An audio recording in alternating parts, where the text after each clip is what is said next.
Halo semuanya, selamat datang kembali di channel Wadah Info Wadahjo. Pernah nggak sih kamu atau pasanganmu punya masalah sama yang namanya ngorok? Suara berisik pas tidur yang kadang bisa bikin satu rumah kebangun. Ngorok itu emang umum banget, tapi jangan dianggap sepele loh. Kadang itu bisa jadi pertanda ada masalah kesehatan yang lebih serius. Hari ini kita bakal kupas tuntas semua tentang ngorok, mulai dari kenapa kita bisa ngorok, bahayanya apa aja, sampai gimana cara mengatasinya. Jadi, simak terus videonya sampai habis ya.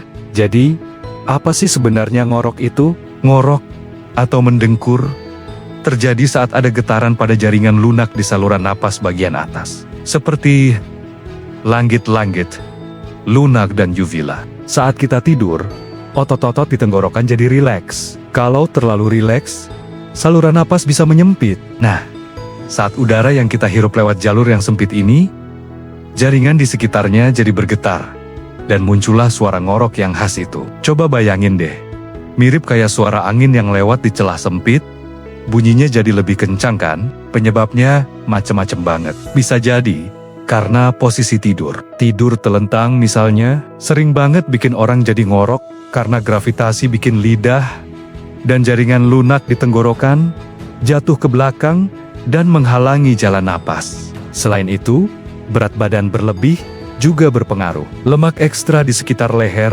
bisa menekan saluran napas. Hidung tersumbat karena pilek, alergi, atau sinusitis juga bisa jadi biang keroknya. Bahkan, anatomi mulut kita sendiri, misalnya punya lenggit-langgit mulut yang tebal atau amandel yang besar, bisa mempersempit saluran napas. Dan jangan lupa, kebiasaan minum alkohol atau merokok juga bisa memperparah kondisi ini.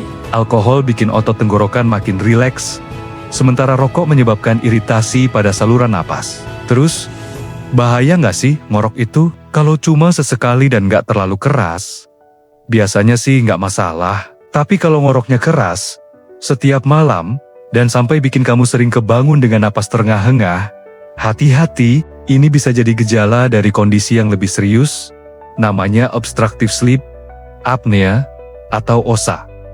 Pada penderita OSA, napas bisa berhenti berkali-kali selama tidur, bahkan ratusan kali dalam semalam. Akibatnya, kadar oksigen dalam darah turun, otak dan tubuh jadi kekurangan oksigen, dan kualitas tidur jadi hancur banget. Dampak jangka panjangnya ngeri loh.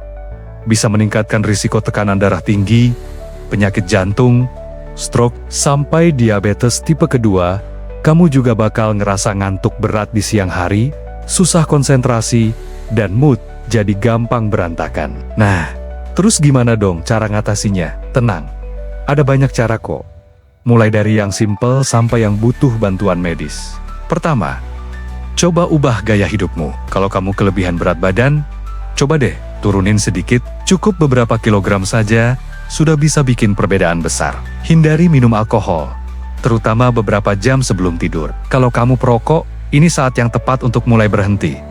Coba juga ganti posisi tidur. Usahakan tidur miring daripada telentang. Kamu bisa ganjal punggungmu dengan bantal, biar nggak balik lagi ke posisi telentang. Pastikan juga kamar tidurmu bersih dari debu dan alergen lain yang bisa bikin hidung mampet. Menggunakan pelembab udara atau humidifier juga bisa membantu menjaga kelembapan saluran napas. Kalau cara-cara tadi belum berhasil, jangan ragu untuk konsultasi ke dokter ya.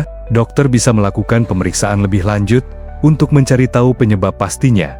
Apakah ada masalah struktural di hidung atau tenggorokan? Atau jangan-jangan kamu menderita sleep apnea? Ada beberapa alat yang bisa direkomendasikan dokter, seperti strip hidung, atau alat khusus yang dipakai di mulut untuk menjaga saluran napas tetap terbuka. Untuk kasus sleep apnea yang lebih parah, dokter mungkin akan menyarankan penggunaan alat CPAP atau Continuous Positive Airway Pressure. Alat ini bekerja dengan memompa udara bertekanan ke saluran napas melalui masker untuk mencegahnya kolaps saat tidur. Walaupun kelihatannya ribet, alat ini sangat efektif untuk mengatasi sleep apnea dan meningkatkan kualitas hidup penderitanya. Jadi kesimpulannya, ngorok itu nggak boleh diabaikan, terutama kalau sudah mengganggu kualitas tidurmu dan orang di sekitarmu. Coba identifikasi penyebabnya dan lakukan perubahan gaya hidup sederhana. Kalau nggak ada perubahan, segera cari bantuan profesional. Tidur yang berkualitas itu investasi penting untuk kesehatan jangka panjang kita. Semoga informasi ini bermanfaat ya.